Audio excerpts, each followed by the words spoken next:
Hello everyone and welcome to today's webinar. I'm Zlata from the FJD Trion team and thank you all for joining us. So let me start with a practical challenge. Imagine you're renovating an old bridge in a busy city. The structure is complex, the original drawings may not fully match reality, access is limited, and the work affects roads, pedestrians, nearby businesses, and public safety. Now, add scaffolding to that solution. The scaffold has to fit the real bridge, support safe access for workers, protect the public, and be clear enough for non-technical stakeholders to understand and approve. So the challenge is not only how do we measure the site accurately, the bigger question is how do we turn complex site conditions into a clear plan that everyone can understand and trust. That is exactly what we'll explore in today's webinar. I'm very pleased to introduce today's special guest, Mark Corkery from Onsite Scanning Solutions. Mark brings a very practical perspective because his work connects 3D scanning technology with real construction, scaffolding, and project delivery challenges. So, Mark, thank you so much for joining us today. And to begin, could you please briefly introduce yourself, your background, and the kind of work Onsite Scanning Solution does? We are proud to be an FJD Dynamics FJD Trion dealer. So we supply both the P2 and the S2 to the Australian market, as well as we conduct on-site scanning for people who aren't interested in actually purchasing the tech themselves, but just want the end result. And so we work with everyone from government to military to just residential homeowners who want to get a better understanding about their properties. We have a very large range of projects, which always keeps things interesting. Thank you. To set the foundation before we talk about scanning, it's useful to look at what teams often rely on traditionally. So, Mark, from your experience, what are the biggest limitations of traditional measurement methods? The biggest issue for traditional methods and measurements is especially in Australia, a lot of the plans we're given were from 20, 30, 40, and even up to 100 years ago. And so we'll be working on bridge projects that literally the plans are from 1912, has the older set of plans we've got. So they're in feet and inches, they've been photocopied multiple times, and so with the scale, we're not really that confident with it. And so we need to obviously make sure that what's actually on site is what our team gets. And so even if you get a modern set of plans, they won't be showing aircon units, they won't be showing people's garden beds, they won't be showing all those sort of things that come after the construction phase has happened. And so that's why it's really important to be able to go back to site. You can quickly scan and easily scan with FJD Trion, and then that actually really allows you to capture everything that's actually on site. So you're not just assuming what's there, you actually know what's there, and that's really important when it comes to design and engineering. I see. So, for example, when you work only with traditional methods, in your experience, how often do teams need to return to site because something was not captured the first time? In our experience, it's almost all the time. It's very rare that someone will actually go to a site, capture something, get every measurement they need, every photo they need, and then it's very rare that the scope doesn't change. So even if you're very proficient at what you do and you're very detailed and you take as many measurements as you can, it is very likely that over the course of the project, things will change. Whether it's to do with access, whether it's to do with scope changing because more stuff has been found and there's more work to be done. And so it is one of those things that the beautiful thing about 3D scanning is that you're able to capture everything around the site as well. So even things that you might not have considered at the start of the project, as the project progresses, you're also able then to have that data there. So instead of running back out to site, instead of having to do those additional checks and site measures and distances, you're able to go through and just look back at your data. You can take your measurements, you can take your sections, you can redo the models, and then it's a far more efficient way to be actually doing this work as it's a live project. I see. And for example, for non-technical stakeholders, is it difficult to understand the project from only 2D drawings alone? That's always been our biggest sort of battle, and this is how we ended up going down this route of this 3D world, because we live in a 3D world. And so when you've got stakeholders who are involved in a project, and especially when they're the non-technical stakeholders, they've got just as much right and responsibility to the project. It's their businesses that are at risk, it's their houses, their roads. And so they want to be able to see how it's going to affect them. They want to be able to be confident that they can operate their business, or they're not going to be affected. It's not going to affect their families. And so that concern they've got for the project and their stress levels are often a lot higher than the project team's levels, because we go home at the end of the day, we come back tomorrow and we get the job done. Whereas they're sort of living with it 24/7. And so that first response, if you don't understand exactly what you're looking at, if I give you a 2D set of plans, you're not used to reading them, it can get a little bit confusing. And then what we'll find is that the first immediate reaction is fear. And so people will be scared to say yes because they don't want to make the wrong decision. They will, and we push back and be like, oh, I need additional information. Can you tell me what this will do or what that will do? And so what we find is by being able to turn it from a 2D conversation back to a 3D one, where everyone, whether they're skilled in the project or not, they're able to visualize it and everyone's looking at the same 3D model, they're speaking the same language, they're able to point at the exact same thing. And we find that being really important when you're working with those sort of stakeholders. I see. So, Mark, I understand that you worked on the projects where there was a Sydney temple involved. So could you briefly introduce the project and explain why scanning was useful there? What made the temple project difficult to capture using traditional methods? We work on a wide variety of projects. And so the Baha Temple in Sydney is a multi-faith temple. It's been around for almost 70 years, and so the documentation was really quite terrible. They engaged a company to come back in and actually do a 2D set of drawings to update it for the renovation. So on the screen here, you can see down this bottom left-hand corner, this was the plan we were given to be able to provide a full scaffold design for the project. So it doesn't pick up the curves, it doesn't pick up the angles, it's really hard to work off. And so we said to our client, look, what we'd prefer to do is we've got a really good workflow that we use, and this is where it's the importance of having a defined and repeatable workflow is so important, because once you've got it systemized and once your team are confident with the process, you can deliver it no matter what the project is. So whether it's a small residential house or it's a large temple like this, we're able to repeat the process again and again and guarantee the result, making sure that our clients, all the stakeholders and everyone involved in the project have full clarity around it. So our sort of defined and repeatable workflow sort of goes in 6 steps. And so our first step is that we want to be able to capture the existing conditions on site with the end requirements in mind. And so what we mean by that is it's not good enough just to walk around a site and just wave the scanner around and pick up random data. You really need to know what the purpose of the data, what it's going to be used for, and then how it's going to be presented at the end, because that will determine how you actually scan it. And so all of our team will actually go through and do a scan map before they actually attend site, so that they've got a really clear idea about what they're actually going out there to execute. And then once you've captured the data, you go to step 2, which is clean it. And so obviously the scanners have an amazing range. So you're picking up a lot of data outside your project. And so it's really important to be able to register, trim and prepare the data to make sure that it's neat and tidy, ready for your software solution. From there, depending on the client and depending on the project, we'll also create a 3D model from the point cloud. So the point cloud then gives us basically that digital twin and a framework in which we can actually model around. And so our team will use the point cloud a lot. It's a guardrail. And so that's how they can basically mold the surfaces around the point cloud to get a really accurate model. From there, it'll go into our scaffolding modelling software.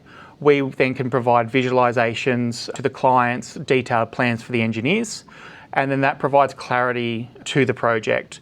From there, we will sit down with our clients and their stakeholders to actually review these 3D models and these visualizations and make sure that the clients have an understanding of the project. The site team have an understanding about compliance, and then it just aligns all stakeholders to make sure that they're all on the same page. And then obviously the last part in 6 is that it gets passed on to the site teams, and then they're there to execute. And so by designing in this 3D world and designing on these 3D digital twins, where we can be 100% confident that the plans and the designs will work, because we've already built them in the real space, just in a digital world. And so as long as the site teams understand this and they follow along with the plan, we've basically got a 100% success rate in terms of projects working because all of those clashes, all of those flaws, all of those issues you generally will have in a construction project, they've been sorted out back in stage 4. And so we've had a chance to look, review, change, iterate the design, and then that allows our teams to just go to site and execute properly. I see. Actually, that's a great example because it shows that Scan-to-BIM is not only useful for large infrastructure projects, it is also valuable whenever the existing structure is complex, detailed, or difficult to fully understand from drawings and photos alone. With that foundation, let's move into the main case study for today, the Sydney Bridge renovation project. So from my understanding, this was a bridge renovation project in a busy and highly visible part of Sydney. So Mark, could you set the scene for us? What was the bridge project and what made it challenging from the beginning? So this is one of those ones where you talk about the projects don't have to be these massive infrastructure projects to bring a lot of value to the stakeholders in the project. So this is actually a very small heritage bridge. It's only a span of about 40 metres. But as you can see in the background, it's actually directly beside and underneath the Harbour Bridge in Sydney. Now, this is a very high trafficable area. The bridge directly sits in front of a very busy and famous 5-star hotel, which is in full view of the guests and the public. And then we needed to span, not only make sure that the hotel's entrance was left with unobtrusive access, but we also had to make sure that the pedestrian flow could happen and were protected. There's a live road that we have to go over and there's a live parking lot. And so there were a lot of different stakeholders that had to have a say in this and had to sign off on it. And that included the actual hotel themselves, City of Sydney Council, head contractors and critical trades. And so our approach for these sort of complex projects where the project itself in scale and size isn't all that grand or isn't all that complicated, it's the environment around in which you work that provides the complexity. And so our solution for that was to take that complex environment, capture it on site using the Trion scanners, bring it back into the office where we were able to have that digital twin. We could then design, work through all of those issues and the complexities, and then we were then able to present a final design through immersive 3D visualizations that gave every stakeholder in the project a really clear understanding of how it was going to affect them and what it was going to look like. And so that was the goal in this project, was to make sure that, one, being heritage, that we could protect the heritage nature of the bridge. You've got business, so we need to obviously make sure that those businesses could operate without being affected. And then we had to keep pedestrians, traffic and parking all open and available. And so that was the scope. And so we were happy to jump into this one as a bit of a challenge. And then we went on from there. I see. So I think, as far as I understand, actually the most challenging thing was to also explain to non-technical stakeholders what's going to happen when you put the scaffold where. And that's where the scanning actually brings a lot of value to the table. Absolutely, and so that's the part where we did have those non-technical stakeholders, and technically they were the largest stakeholder involved in this project. So because it's a 5-star hotel, they've got multiple guests arriving in and out every day. And so it is that idea where they are obviously very concerned about their reputation, their image, the happiness of their guests. And so we wanted to make sure that we could give them the confidence that this project could go ahead without affecting them in a major way. I see. So maybe you can also share with us more details about the process of capturing accurate site conditions. As we sort of showed you before with the workflow, our capturing our on-site conditions and our workflow remain the same, no matter what project we're working on. So with our scanning, our team always follow the same steps. And the first thing it is for them is to actually define all the work zones and the access requirements. So they need to actually know that they can get to all the areas that they need to scan, so they can pick up all the digital data they need, so we don't have issues when we come back to the office. So that once they plan their scan route, they can make sure that we've got gap-free coverage. We will then capture the scaffold and the bridge around it, but we'll also make sure that we capture all the surrounding constraints. So we'll make sure that we'll scan far and beyond the actual bridge itself, just so we're able to make sure that if there's any curveballs that come up later on or things need to move, once again, we're not going back out to site because we have that data. So we capture all the data all at once, so we don't have to return.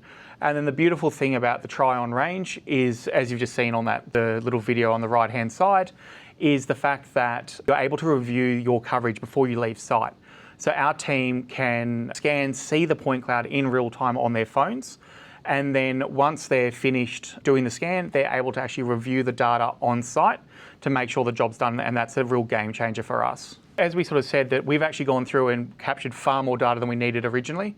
So as you can see, this is the raw point cloud that we're flying around at the moment. So we've actually got the base of the Harbour Bridge in there. We've got the parks above. You can see all this noise around. So because this is a live roadway, there's trucks, there's cars, there's people. And so the data is very messy and it looks quite hard to work with. And so using the Trion model software, we're able to actually come through and completely clean out the data. So we're able to remove out the cars, all the noise, the pedestrians. We're able to cut out that data we don't need within the project.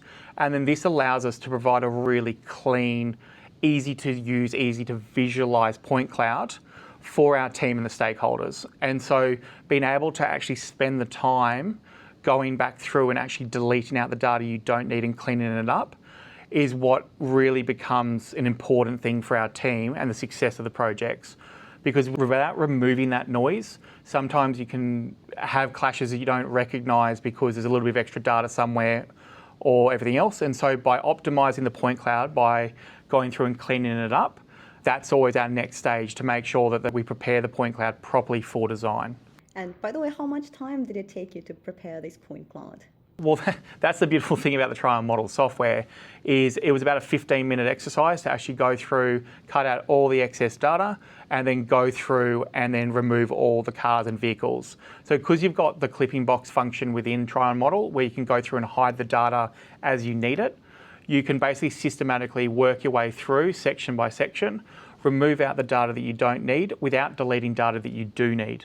And so there's some really great features as well as the automatic moving objects and then the deleting outliers function. So there's a couple of really good automatic functions as well within Trion model that you can also use. And so it's not a timely process. We haven't spent half a day trying to do this. This was literally done in 15 minutes and then that time is worth its weight in gold later on when we're actually showing the client what it looks like. After the point cloud was prepared, so what was your next step? So we're then bringing that actually into our modelling software. So depending on obviously what your process is, this is live into our design software. So this is an engineering software called Tekla, and then this is how we can design it. So we can bring the point cloud in and then actually build the scaffold in that real space. And so as you can see here, we've now just cut a section straight through. This is the main entranceway to the hotel. All that beautiful glass, that's their entranceway. And so we've got to make sure that we can span across it, keep it nice and clear. And so in real time, we're able to assess actually how the scaffold's going to affect it, what it's landing on, and whether it's going to work or not. And so in here, you can currently see that yellow scaffold bay being highlighted.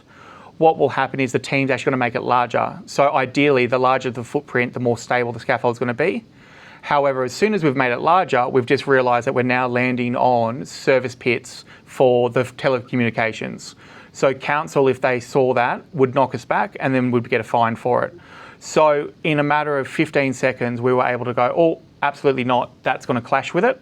And then we can move and go through and adjust the design. And so this is where you can really speed up your design process because you're able to look at the real world, you're able to assess how the scaffold relates to it.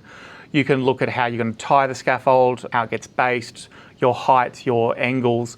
All of that can get assessed in the modelling software and it can be done very quickly. And so we can build a scaffold in a matter of hours, whereas for the on-site team, this would take them 4 to 5 days.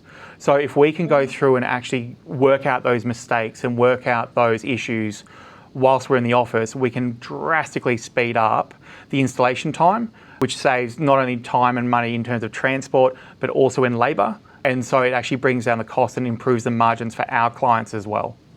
Really saves a lot of time if you put it like this.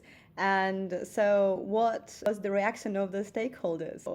How did it help you to align everyone? Our final process is we'll look at jobs job by job to sort of obviously make sure that the stakeholders really understand what they're getting. Everyone's nice and clear.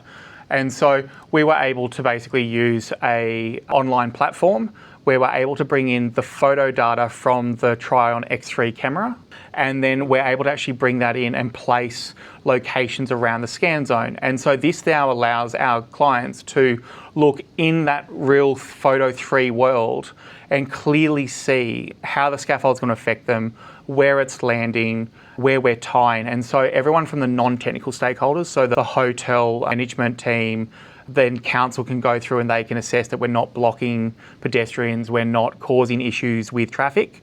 RMS, which is Australia's road authority, they can go through and make sure that we've got the clearances they need for trucks and transport.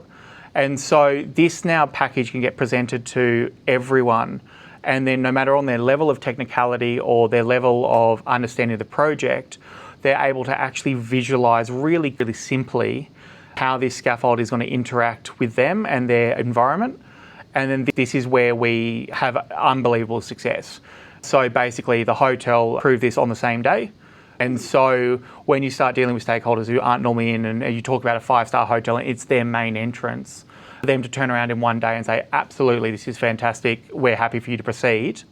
That is a massive win, not only for the timeline of the project, but the confidence it gives our client, and then also the reputation it will give our clients as well when they can come into this. And so this is where the actual understanding you can get from the 3D scan and the data you capture goes so much further than just the planning stage or the measurement stage. It goes to a whole nother level at the end of the project where you build confidence and you build a relationship around this data you captured earlier, and that relationship and that confidence will transfer through for not only this project but for projects into the future. And so this is where this 3D model and this 3D world and how you present it really is so important. By the way, apart from the hotel who accepted basically the proposal on the first day, I think there were also other stakeholders. So after talking and presenting the proposal to them, were there any adjustments needed to be made, or was everyone happy with that from the first go? No, there was one adjustment. That was a technical thing to do with the engineering. It was just a minor change, but in terms of all the stakeholders that had to sign off on it, so council aren't quite as efficient as the hotel, so they weren't done in a day. But it is that idea, though, that everyone was able to really work with the information we provided them, and then all did approve this project. That's really great to hear. And I think this bridge project really shows the full value of the Scan-to-BIM and the visualization workflow that helped different stakeholders to understand the impact of the scaffold before work began. So I think in this case, the value was not only measurement accuracy, because I think right now when we talk about 3D scanners, I think people mostly talk about the measurement accuracy and how it's easier and fast to measure everything. But actually, I think basically alignment of all the stakeholders is also something that needs to be put into consideration, and also like the safety planning and the confidence of everyone in the proposed solution. And Mark, I also understand that there is an award-winning project that you can briefly share with us. We had the pleasure last year of taking Australia's Best Scaffolding Design Award. And so that was for a project on the Gold Coast in Queensland to access these halos on top of this penthouse. And so much like the bridge project or the what we talked about, it was all about making sure that the stakeholders could actually understand it. So the same process was applied through to this job, where we were able to scan the rooftop and scan these halos. We were then to give this to our team. Our team then turned the 3D point cloud into a 3D model, the hard surface that was then shared with the stakeholders. Now, where this job was a little bit different was we were also able to actually plan the logistics for this. So it's a 75-metre high building, and so we needed to get the scaffolding from the ground up to the rooftop with no cranes. And so our team designed a lifting rig that off, and then we were able to then show exactly how they were going to lift the material onto it. We were able to visualise it for them. And then the other really critical thing that happened in this project is, as you can see now on our screen, we're actually able to show the guys who are actually installing the scaffold how to safely do it. So this is a cantilever over a live edge. So it's a 85-metre fall down to the ground at this level. And so we don't want them when they're not behind handrails for safety's sake. So we were able to show them safely how they can actually install the scaffolding using the different components, using the different bracing, where they were never actually exposed to a live open edge. Absolutely massively risk in this project. And so the design, this 3D design, went so much further than just a pretty picture that was shown as a visualization for people. It was used the entire way through the project to not only inform the stakeholders at the start, allow the engineers to make the assessments and the planning, but then it was also provided to the scaffolders so that they knew how they were going to build this. So in such a risky they were confident in what they were doing. They knew exactly how to build it safely, themselves in harm's way. And so this is where scanning, 3D modelling and 3D design comes so much further than just being a pretty image. It becomes a practical way to make things safer, easier and more efficient. And we saw that the entire way through this project. And so this was an absolute privilege to work on. It was a great way to actually see how all different stakeholders at all different stages of the model are able to use it and leverage it for success. And so this is where we were very proud to work on this. It was a real eye-opener for us in terms of the value that BIM brings far beyond just the design stage. I think just after watching the video, I think this project really stands out. What lesson from that project do you think is useful for other construction, renovation or scaffolding teams? I think the lesson that I think most people need to really take away from these sort of projects is the fact that it's so important now. The technology is available. The technology is easy to use. Trion scanners are very simple to use. And so you really need to now, in this day and age, be able to actually leverage that technology and think long term. The short term view is that you'll attend site and you'll scan a site and you'll get your accurate measurements. And then that's where some people will stop and go, wonderful, I've got what I need out of it. But by thinking further down the project and thinking how else you can actually use that data and how you can leverage it for better results, I think that's where the real productivity and the real gems lie. Because we were able to plan the lift safely, so all the material got up to the roof safely, the fact that we were able to show the stakeholders exactly how the project was going to progress, the fact that we were able to even show the scaffolders how to safely do those cantilevers and do that complex work from and based in an office environment where they were doing their initial toolbox talks. That is really where the real value is on this thing. We're reducing risk, making sure that people come home safely at the end of the day. That is the part. So if scaffolding is a high risk industry, and so anything we can do to reduce the risk for the scaffolders on site is very important, and we should be doing it. I see. And by the way, are there any tips on using FJD Trion scanners? I think our tip would always just be to plan out your scan. And so normally what our team will be doing is they will jump on Google Earth, they'll have a good look at what the site layout is, any areas that they might have problems with prior to going to site. So at least they have an understanding, and then we will always walk the site before we actually start scanning. So that way we're able to sort of mentally map which way we're going to go. So especially if you're on a bigger site where you might come across locked doors or locked gates, or you can't get around somewhere for some reason, you know about it. So then that way you're not retracking your steps, and then the scan data could become a little bit more corrupt. And so it really is that planning stage. And so as long as you plan your scan and really think about how you're going to move around the site, the Trion has a beautiful extendable pole.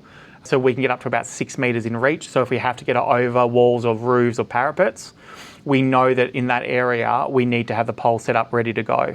And so as long as you're planning how you're going to capture that data, generally what you'll find is the data quality will greatly improve, and then so will your projects and success using that data.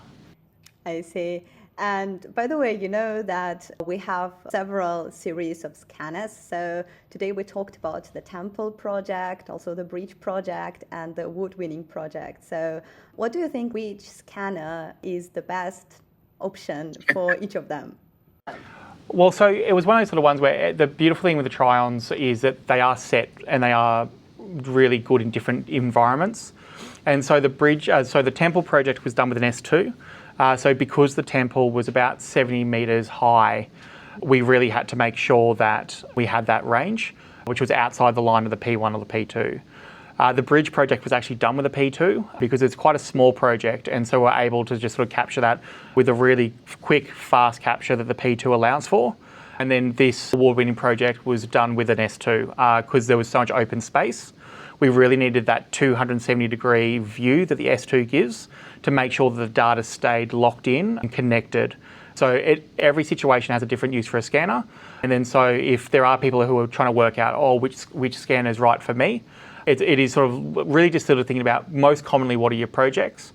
And then from there you can start making some informed decisions. Thank you very much, Mark. I think what you shared today is really a great example to close the case study section. And I think right now we can move to our Q&A section. What do you like most about the Trion software? For us, the Trion software, my favourite thing in the entire world is the one box you have to bring in and map the software. So in the past, we've used terrestrial scanners, so they'll sit on a tripod and they're individual scans. And so you have to go back through, link every single scan. So on a big scanning job, you might have 70 or 80 scans. So that post-processing time is really time consuming, and it really drags out and cuts into the profitability of the actual scan itself. And so anyone who's not really familiar with the Trion software, when you hit the button that says point cloud mapping, one box will pop up. This is where you'll bring in SLAM point cloud software. You'll say which scanner you use. You will then say what environment, whether it's an indoor or outdoor. And then you'll also bring in the video files. And then as soon as you hit go, it will map and colorize your entire point cloud automatically in the background. So I can, within 2 minutes of getting into the office, have that mapping in the background. I can minimize it, go on with the rest of my day, getting on with other things. And that is by far my favorite feature because it is so easy to use and it saves me so much time. Also, do we have another question? Can the device accurately inspect the floor flatness? Depending on the level and the margin of quality that you're after. And so it's sort of one of those ones where, so the P2 and the S2, the relative accuracy of the device is labelled at 12 millimetres. So if you're doing a floor inspection, so with some floor inspections for, say, data centres or Amazon factories where they're running automatic robots, the floor needs to be within a millimetre accuracy. And so you're not going to get that out of any SLAM or terrestrial scanner. And so a lot of it will come down to that accuracy sort of level. We will do a lot of assessments on places where we want to see a fall. And so there's a really good feature within Trion model software where you're able to cut a section anywhere through the point cloud. So from there, you can actually measure and see the fall, the angle, the distance really quickly and really easily. And it's so clear because it's a section, not just the full point cloud. So a lot will come down to, though, that level of accuracy that you need. And so with good scanning technique, you can get well within that 12 millimetres in terms of that relative accuracy. But it really comes down to that job specific requirement. And so that will always be my advice to people is whenever they're looking at completing a job with a 3D scanner, it's always really important to understand the end result and what your clients are after, because that will always determine what devices you'll use. Thank you. Also, another question here. Can we do the surface analysis or any other analysis in Trion model software apart from registration? Yes, so there is some analysis you can do. So there's some accuracy analysis you can do. So if you have targets put up around your scan, so they don't even have to be registered with a surveyor. They can just be the normal black and white targets you put around. As long as those distances, you can actually do analysis of the number of points in the point cloud or any one given area. You can have a look at the accuracy in terms of distances and that side of things. And then, as I mentioned earlier about that profile analysis tool where you're able to actually cut a section anywhere through your cloud, that's one of the quickest and easiest ways to actually analyse the accuracy of your scan. And so with SLAM scanners, obviously they're firing out hundreds of thousands of points every second. And so as they're registering, some will register slightly further away from the target and some of them register slightly further in. Now that registration or that difference between it is your thickness of your cloud, and that's your relative accuracy. And so the profile analysis tool is fantastic because it allows you to actually cut a section straight in and then you can zoom into the individual points. So I'm then able to actually measure and go from the inside to the outside of my cloud. My cloud is 7 millimeters thick. And then so from there, I know that my relative accuracy has come down. And then I'm able to take measurements halfway through that line, take the mean average, and then I can get even more accurate with my measurements. And so the whole idea about how you sort of assess the points and everything else is really what's fit for purpose, but they're definitely some of my favorite tools. Thank you. Also, we have a new question here. If we use the device with black surface, or would there be any issues or inaccurate outputs? So with black surfaces and those sort of things, we don't have a necessarily an issue in terms of the accuracy of the data. Two things will happen. One is that if you try to colorize the points, it's using the video data to then assess the location of the point and then the color of the surface, and it will combine those two together to actually color the point individually. What will happen with really dark surfaces, and especially if you're in tunnels and corridors, is it'll then color all the points black, and so it makes it very hard to view the point cloud in that environment. So where you'd normally look at a point cloud in an RGB format, so you've got all the colors shown. If you've got a really dark surface, it'll be a lot harder to see and pick up the differences in the points and the shape because they're all going to be black and you won't be able to see them. So the Trion model software has some great different views in terms of you can have a look at intensity, you can look at grayscale, you can look at height elevations. And so what this does is it actually changes the color and the view and the focus of the points. And so it allows you to see that the detail within the point cloud on those dark surfaces. So that's how you get around it if it's a really dark surface. In terms of a change of accuracy, that doesn't really happen unless it's a highly reflective surface, like black glass or mirror. Any matte surface or any normal sort of surface, the points register perfectly with no refraction. It'll only be if you're going through black glass or through a black mirror that you will start having some issues with that. And so there's a few different scan techniques you can do for that, but obviously I won't bore everyone today with the complexities of it. Thank you so much, Mark, for the excellent presentation and for sharing your practical experience with us.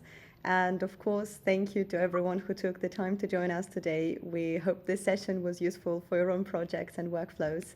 And by the way, if you have a workflow you would like to share in one of our future webinars, we would be happy to hear from you. Please reach us at mkt@fjdtrion.com, because innovation grows when people share what works, and great workflows deserve to be seen.